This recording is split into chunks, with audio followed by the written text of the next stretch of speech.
Good morning, students. Today we are going to discuss question answers of chapter 3, Synthetic Fibers and Plastic. Question number 1. Explain why some fibers are called synthetic. Explain कीजिए कि कुछ fibers synthetic क्यों होते हैं. Some fibers are called synthetic.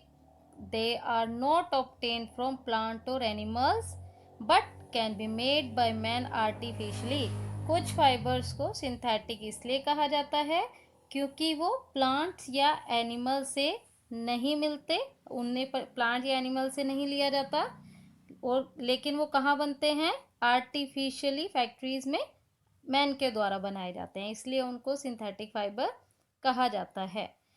Give examples which indicate that nylon fibers are very strong.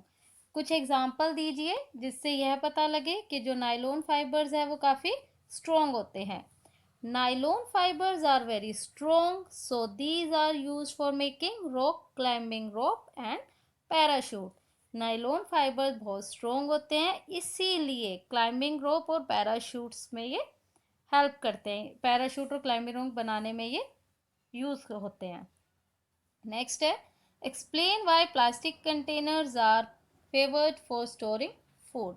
खाना store करने के लिए प्लास्टिक कंटेनर्स ही क्यों ज़्यादा फेवर किए जाते हैं? Plastic containers are favoured for storing food because, क्यों? Plastic is non reactive. Plastic non reactive है, ये रिएक्ट नहीं करता. जो हम उसके अंदर आइटम्स जो फूड स्टोर कर रहे हैं उसके साथ ये रिएक्ट नहीं करता. It is light, strong and durable. हल्के होते हैं, स्ट्रॉन्ग होते हैं और लंबे समय तक चलते हैं. It is poor conductor of heat and electricity. Heat और इलेक्ट्रिसिटी के पुअर कंडक्टर होते हैं, इसीलिए इन्हीं क्वालिटीज़ की वजह से प्लास्टिक कंटेनर्स को स्टोरिंग फूड के लिए फेवर किया जाता है. Explain the difference between thermoplastic and thermosetting plastic. Thermoplastic और थर्मोसेटिंग प्लास्टिक के बीच का अंतर बताइए.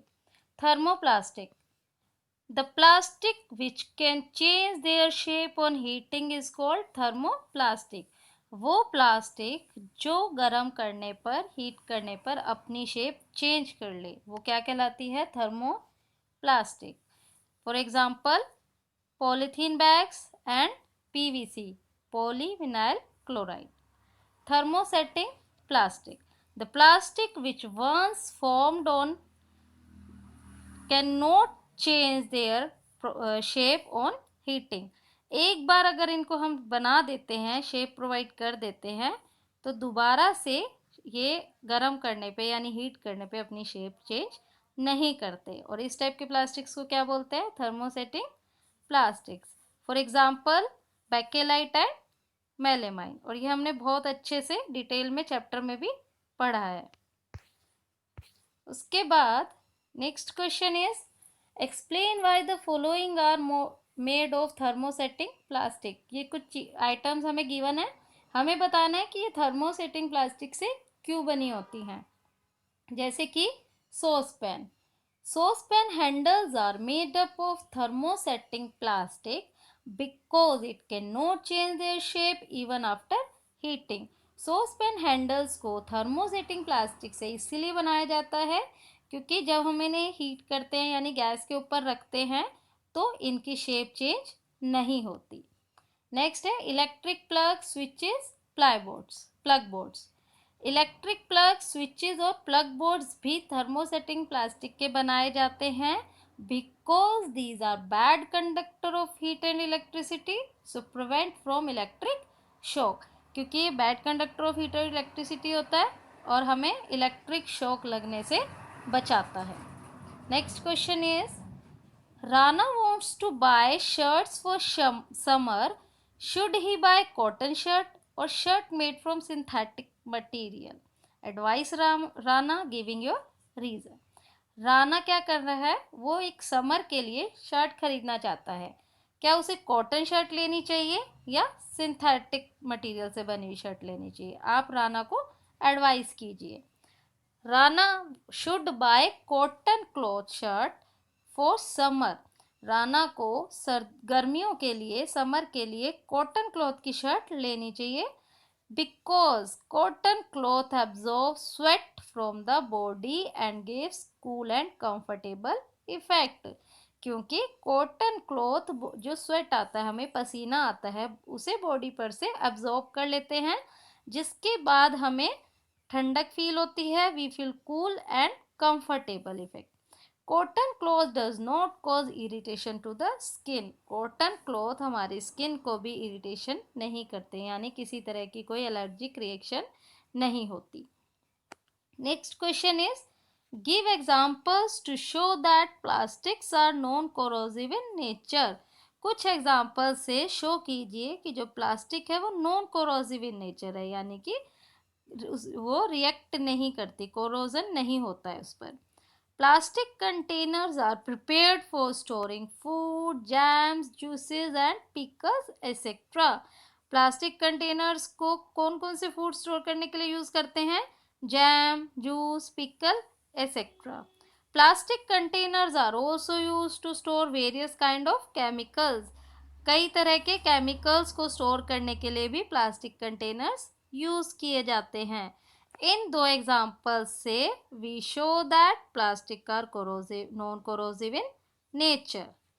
Next question is should the handles and bristles of toothbrush are made of the same material? Explain your answer. जो हमारा टूथब्रश होता है उसका हैंडल और उसके जो ब्रशेस होते हैं, क्या वो सेम मटेरियल के बने होते हैं? अपने आंसर को एक्सप्लेन कीजिए। Handles and bristles of toothbrush should not be made up of same material, हम अगर उसको टच करके भी देखें तो हम क्लियरली फील कर सकते हैं, क्लियरली देख सकते हैं कि जो हैंडल है और जो ब्रिस्टल्स है, उसके ब्रश है, वो सेम मटेरियल के बने हुए नहीं होते। Because bristles of toothbrush are soft and made up of nylon while handles is hard and made up of plastic, जो ब्रशेस होते हैं वो बहुत सॉफ्ट होते हैं और किसके बने होते हैं? वो नायलॉन के बने होते हैं, और जबकि जो हैंडल है वो बहुत हार्ड होता है और प्लास्टिक का बना हुआ होता है। Next question is avoid plastic as far as possible, comment on this advice, जितना हो सके हमें प्लास्टिक को अवॉइड करना चाहिए, ऐसा क्यों है बताइए।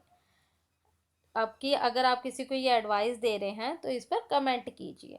We should avoid plastic as far as possible because articles made of plastic are non biodegradable, हमें प्लास्टिक को जितना हो सके उतना अवॉइड करना चाहिए, उसका यूज़ कम करना चाहिए, क्योंकि प्लास्टिक के जितने भी मटेरियल जो आर्टिकल्स आइटम्स बने होते हैं वो सारे नॉन बायोडिग्रेडेबल होते हैं, they do not decompose easily, वो ईजीली डिकम्पोज भी नहीं होते। The burning of plastic waste give out harmful gases which pollute air and also cause many diseases in plants and animals. इसके अलावा अगर हम प्लास्टिक वेस्ट को बर्न भी कर रहे हैं, जला भी रहे हैं, तो वो काफ़ी हार्मफुल गैसेस प्रोड्यूस करते हैं, जिसकी वजह से हमारी एयर पोल्यूट होती है और बहुत सारी डिजीजेस प्लांट्स और एनिमल्स में हो जाती हैं। Next question is manufacturing of synthetic fibre is actually helping conservation of forest, comment. Synthetic fibres की मैन्युफैक्चरिंग, यानी कि अगर हम ज़्यादा से ज़्यादा सिंथेटिक फाइबर बना रहे हैं तो वो हमारे फॉरेस्ट को बचाने के लिए, कंजर्व करने के लिए बहुत हेल्पफुल है। कैसे? Manufacturing synthetic fibre is helping in the conservation of forest because, क्यों है ऐसा? The synthetic fibres are made from petrochemical, petrochemical से बने होते हैं, so no tree have to cut down for making them, इसीलिए इनको बनाने के लिए कोई भी पेड़ को काटने की ज़रूरत नहीं है, इसीलिए ये फॉरेस्ट को बचाते हैं। I hope student you all understand this and learn this chapter. Thank you.